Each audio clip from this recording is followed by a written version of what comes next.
அனைத்து நண்பர்களுக்கும் வணக்கம். நம்ம இந்த வீடியோல ஒகபாண்டுங்கிற கொரியன் டிராமாவோட கண்டினியூவா தான் பார்க்க போறோம். போன வீடியோல தன் நாட்டு அரசாங்கமே தன்னை பிடிக்க முயற்சி பண்ணதுன்னு ஹீரோ ஹீரோயின் ரெண்டு பேருமே டைனமிக் கம்பெனி முதலாளி உதவியால சவுத் கொரியாவுக்கு இல்லீகலா வர. ஆனா அந்த தகவல் காங் உதவியால டேவுக்கு தெரிய வந்திருக்கும். அதுக்கப்புறம் என்ன நடக்குதுன்னு இந்த வீடியோல பார்ப்போம். இப்ப சீஃப் அவருக்கு கிடைச்ச தகவலை வச்சு ஹீரோ ஹீரோயின் ரெண்டு பேருமே சவுத் கொரியாவுக்கு கப்பல் வழியா தான் வராங்கணும். அவங்க வர இடத்தை தெரிஞ்சுக்கிட்டு பிடிக்கிறதுக்காக கிளம்பிட்டு இருக்க. அதை டேவும் பார்த்துட்டு அவர் கூட வேலை பார்க்குற கோலிகிட்ட இவங்களால நமக்கு எந்த ஒரு பிரச்சனை இல்லைன்னு சொல்லிட்டு ஹீரோ ஹீரோனை கூப்பிட தான் போறாரு. ஏன்னா சவுத் கொரியால இருக்க செய்யுள்ள ரெண்டு ஹார்பர் இருக்கு. ஒரு ஹார்பர்ல தான் ஹீரோ ஹீரோயின் வராங்க. கடைசி நேரத்துல கூட யாராலையும் பிரச்சனை வரலாம் சந்தேகம் தான். அவங்க சீஃபுக்கு தப்பான ஹார்பருக்கு வரதா தகவலும் கொடுத்திருப்பாங்க. அந்த தகவலை நம்பி தான் சீஃப் ஒரு தப்பான ஹார்பருக்கும் கரெக்டான ஹார்பருக்கும் கிளம்ப. இன்னொரு பக்கம் டோசு லிலி இவங்க ரெண்டு பேருக்கும் ஹீரோ ஹீரோயின் கப்பல்ல ஹார்பருக்கு வர போற விஷயம் தெரிஞ்சிருக்கும். அவங்கள பிடிக்கிறதுக்காக கிளம்பும் போது டோசு லிலியை கூப்பிடுவோம். நீ அவங்கள பிடிக்கப்போ உங்ககிட்ட இருந்து தப்பிச்சா நான் பாத்துக்கிறதா சொல்ல. இப்ப டோசு அவன் ஆளுங்களோட ஹார்பருக்கு தான் போயிட்டு இருக்க. அவன் டேவோட மொபைல் நம்பரையும் ட்ராக் பண்ணிட்டு இருக்கான். அப்பதான் சீஃப் டோசுவை கான்டாக்ட் பண்ணி நான் சொல்றத தெளிவா கேளு. நான் ஹீரோ ஹீரோனை பிடிக்கிறதுக்காக முன்னாடி ஹார்பருக்கு தான் போயிட்டு இருக்கேன். எனக்கு பின்னாடி டே கண்டிப்பா வருவான். நீ அவனை ஃபாலோ பண்ணிட்டு வான்னு சொல்ல. இது எல்லாத்தையுமே சீஃபோட மொபைல் ஹேக் பண்ணது மூலமா டேவும் கொலிகும் கேக்குறாங்க. தன்னை யாரும் ஃபாலோ பண்ண கூடாதுன்னு அதுக்காக ஒரு ஐடியா பண்ணி வச்சிருப்பாங்க. ஒரு டிராபிக் ஜாம்ல நிக்க அங்க ஜாங்சு வரான். அவங்கிட்ட டேவோட மொபைலை கொடுத்து இந்த ஏரியாவை கண்டினியூஸா ரவுண்ட் அடிச்சுட்டே இருன்னு சொல்லிட்டு வேற ஒரு வழி அவங்க கரெக்டான ஹார்பருக்கு போயிட்டு இருக்காங்க. அப்பதான் டோசுவும் ஒரு விஷயத்த நோட் பண்றான். இவங்க ஒரே வழியில அடிக்கடி வராங்க. இன்னும் தெளிவா சொல்ல அந்த ஜாங்சு அவங்கள டைவர்ட் பண்றதுக்காக ஒரு பாலத்து வழியாவே அடிக்கடி சுத்திட்டு இருப்பான். தொடர்ந்து 3 தடவைக்கு மேல இந்த பாலத்துக்கிட்டே சுத்தவும் டோசுக்கு சந்தேகம் வருது.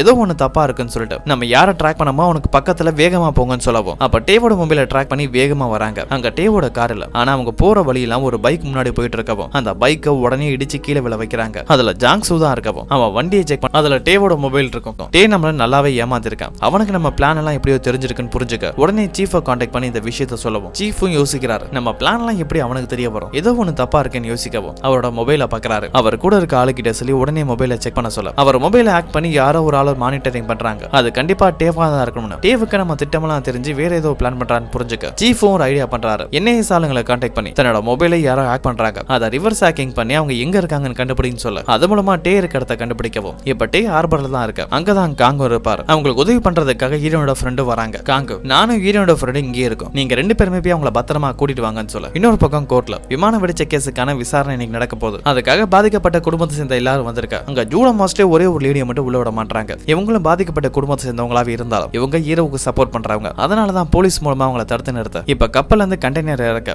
அதெல்லாம் ஹீரோ ஹீரோயின் அந்த 3 பேருமே இருக்காங்க. அவங்கள கூட்டிட்டு போறதுக்காக டேவும் கொலிகும் கூட அங்கதான் இருக்கு. அந்த கண்டெய்னர் திறந்த உடனே அவங்க மேல தாக்குதல ஆரம்பிக்கிறாங்க. டோசு சீஃப் அவங்க ஆளுங்க எல்லாருமே வர எல்லாருமே கண்டெய்னருக்குள்ள ஒளிஞ்சுக்க அதுல இருந்து தப்பிச்சு போக ட்ரை பண்ணவும் அவங்க மேல சரமாரியா தாக்குதல் நடத்தவும் கண்டெய்னர் மேல பாம்பு போட்டு அதோட டயரை வெடிக்க வச்சிருவாங்க. அதனால எப்படிதான் தப்பிக்கிறதுன்னு தெரியாம உள்ள நல்லா மாட்டிக்கவும் ஹீரோவும் நான் வெளியில ஓடி போய் எப்படியாவது கார் எடுத்துட்டு வரேன் அது மூலமா தப்பிக்கலாம்னு சொல்லி பிளான் பண்றாரு. அப்பதான் அவங்களுக்கு உதவி பண்றதுக்காக ஸ்னைப்பர் மூலமா அவங்களை யாரோ ஷூட் பண்றாங்க. யாருன்னு பார்த்தா அது காங் தான். கடைசி நேரத்துல எதுவும் பிரச்சனை வரும் தான் டேவியும் கொலிகையும் மட்டும் ஹீரோ ஹீரோனை கூப்பிட அனுப்பிட்டு அவரும் ஹீரோனோட ஃப்ரெண்டும் பாதுகாப்பா தனியா இருந்திருப்பாங்க. இப்ப ஹீரோ ஹீரோயின் பிரச்சனைல மாட்டிக்கவும் அவர் ஸ்னைப்பர் மூலமா எதிரிங்களை கொல்ல ஹீரோ அந்த கண்டெய்னர்ல வேகமா வெளியில குதிச்சு டேவோட காருக்கு தான் போயிட்டு இருக்காரு. அந்த காரை எடுத்துட்டு வந்து அவங்க எல்லாருமே பாதுகாப்பா கூப்பிட்டுட்டு அந்த ஹார்பர்ல இருந்து வெளியில வரவும் பின்னாடி டோசுவோட ஆளுங்களும் சீஃபோட ஆளுங்களும் துரத்திட்டு தான் இருக்காங்க. இன்னைக்கு கோர்ட்ல ட்ரையல் நடக்குது. கோர்ட்டுக்குங்கிறது பல மைல் தூரம் இருக்கு. எப்படியாவது அந்த பைலட் அவங்க கூட்டிட்டு போகணும்னு முயற்சி பண்றாங்க. அப்பதான் சீஃப் யூனை கான்டாக்ட் பண்ணி ஹீரோ ஹார்பர்ல இருந்து தப்பிச்சிட்டான். எங்களுக்கு என்ன உதவி தேவைன்னு சொல்ல இது ஜெசிகாவுக்கு தெரிய வர அவங்க சில ஆளுங்க அனுப்புறாங்க. அதோட யூனும் பிரசிடென்ட் தான் மீட் பண்ணி உதவி கேட்கிறாரு. அந்த விமான விபத்துல சம்பந்தப்பட்ட பைலட் இன்னும் உயிரோட தான் இருக்கான். அவனை கோர்ட்டுக்கு கூட்டிட்டு வர போறாங்க. அதை நம்ம எப்படியாவது தடுக்கணும்னு கேட்டா பிரசிடென்ட் கோவப்படுறாரு. ஏன்னா இந்த அசிஸ்டன்ட் யூனு அடுத்து அவர் கூட இருக்க அமைச்சர் இவங்க ரெண்டு பேருமே விமான வெடிப்புல ஜான்மார்க் கம்பெனிக்கு சம்பந்தம் இருக்க வாய்ப்பு இல்லணும். அது ஒரு சந்தேகத்தின் அடிப்படையிலால தான் விசாரணை நடக்குதுன்னு சொல்லியிருப்பாங்க. அதோட பிரசிடென்ட் பிரெயின் வாஷ் பண்ணி தான் ஜெசிகா கம்பெனியோட கான்ட்ராக்டும் போட்டிருப்பாங்க. இந்த விஷயம் தெரியவும் அவசரப்பட்ட அந்த கம்பெனியோட கான்ட்ராக்ட் போட்டு இதால தன்னோட பதவிக்கு தான் பிரச்சனைங்கிறாரு. ஏன்னா இன்னும் கொஞ்ச நாள் எலெக்ஷன் நடக்க போகுது. எதுவும் சின்ன தப்பு நடந்தா கூட இவர் எலெக்ஷன்ல தோக்க வாய்ப்பு இருக்குன்னு பயப்படுறாரு. அப்ப யூனோ உங்களுக்கு எந்த ஒரு பிரச்சனையும் வரக்கூடாதுன்னா பைலட்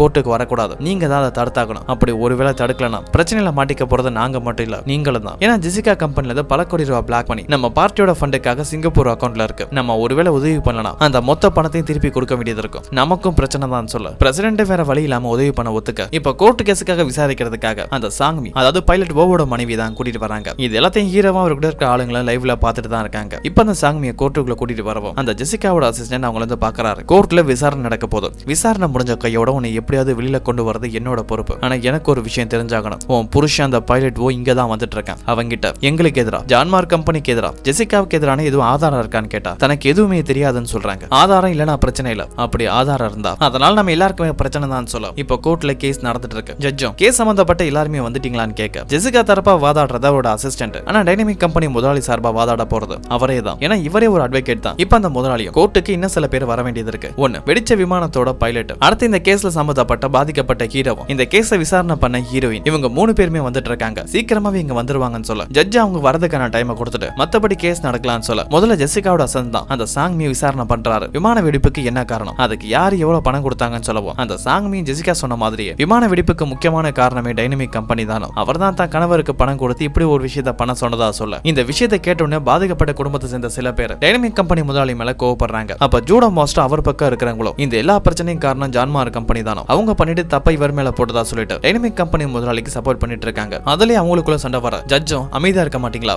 அமைதியா இல்ல எல்லாருமே வெளியில தள்ளிடுவேன்னு சொல்லிட்டு ஒரு பிரேக் டைம் விட்டுருவாரு. இப்ப ஹீரோவை தான் காட்டுறாங்க வேகமா காரை ஓட்டிட்டு வரவும் இதுவரை என்ஐஎஸ் ஆளுங்களும் அந்த டூசுவோட ஆளுங்களை மட்டும் தான் ஃபாலோ பண்ணிட்டு இருந்தாங்க. ஆனா இப்ப பிரசிடென்ட் இருந்தே அனுமதி வந்ததால ஒரு பக்கம் போலீஸ் இன்னொரு பக்கம் ராணுவம் பல ஆளுங்க அவரை ஃபாலோ பண்ணிட்டு வராங்க. அதோட என்ஐஎஸ்லயும் ஹீரோ எங்க இருக்காரு, என்ன பண்றாரு, எந்த வழியில வராருன்னு அவர் வர வழியெல்லாம் அடைக்கிறதுக்கு எவ்வளவு முயற்சி பண்ணுமோ பண்ணிட்டு இருக்காங்க. அப்பதான் உங்களுக்கு உதவி பண்றதுக்காக காங் ஒரு ஐடியாவை பண்றாரு. முதல் வேலையா அந்த லேடியோட ரெஸ்டாரண்ட்டுக்கு தான் வரவும் அங்க ஜாங்ஸு உதவியோட மீடியாவை சேர்ந்த ஆளுங்களுக்கு ஹீரோ வர விஷயத்த ஒரு தகவலை அனுப்பிட்டு ரோட்ல இருக்க எல்லா சிசிடிவி கேமராவை ரெக்கார்ட் பண்ணி அதை லைவா ஆன்லைன்ல ஓட இப்ப ஹீரோ வரது அவரை போலீஸ் ராணுவம் என்ஐஎஸ் எல்லாருமே துரத்துறது இது எல்லாத்தையுமே பாதிக்கப்பட்ட குடும்பத்தாளுங்களும் பாக்குறாங்க. அதை ஜூடோ மாஸ்டரும் பாக்குறாரு. இங்க பாருங்க அவன் கோர்ட்டுக்கு தான் வர முயற்சி பண்ணிட்டு இருக்கான். ஆனா மொத்த அரசாங்கமே அவனை தடுக்க முயற்சி பண்ணது. அவன் ஏதோ ஒரு பிரச்சனையில மாறிட்டு இருக்கான். நான் உடனே போய் அவனுக்கு உதவி பண்றதா சொல்ல அங்க இருக்கிற எல்லாருமே ஹீரோவை நம்ப ஆரம்பிக்கிறாங்க. இப்ப கோர்ட்ல ட்ரையல் நடந்துட்டு இருக்கு. ஆனா இன்னும் ஹீரோ வரல. அவர் வரதுக்காக டைமும் கேட்டுட்டு இருக்கு. இப்ப ஹீரோ ரோட்ல காரை ஓடிட்டு போயிட்டு இருக்காரு. அவருக்கு மேல ஹெலிகாப்டர்ல நியூஸ் சேனல்ல சேர்ந்தவங்க அவரை தான் ஃபாலோ பண்ணிட்டு இருக்காங்க. அவர் போற ரூட் அவரை போலீஸ்காரங்க ஃபாலோ பண்றது அது எல்லாத்தையுமே அவங்களும் லைவா டெலிகாஸ்ட் பண்ணிட்டு இருக்க. இது அந்த யூனுக்கும் தெரிய வருது. உடனே அவரோட பவரை பயன்படுத்தி அந்த நியூஸை யாருமே கவர் பண்ண கூடாதுன்னு சொல்ல அவங்களும் அங்க இருந்து போயிடுவாங்க. இப்ப ஹீரோ வர வழியில ஃபுல்லா பேரிகேட வச்சு போலீஸ் ராணுவம் என்ஐஎஸ் எல்லாருமே அவங்களை தடுத்து நிறுத்த மேல அவங்களுக்கு மேல பறந்து வந்த ஹெலிகாப்டரை பார்த்தா அதுவும் திரும்பி போகுது. நல்லா மாட்டிக்கிட்டாங்க. தப்பிக்கிறதுக்கு வேற வழி இல்லைன்னு சொல்லிட்டு எல்லாருமே அந்த கார்ல இருந்து வெளியில வர அங்கதான் சீஃபும் இருப்பார்.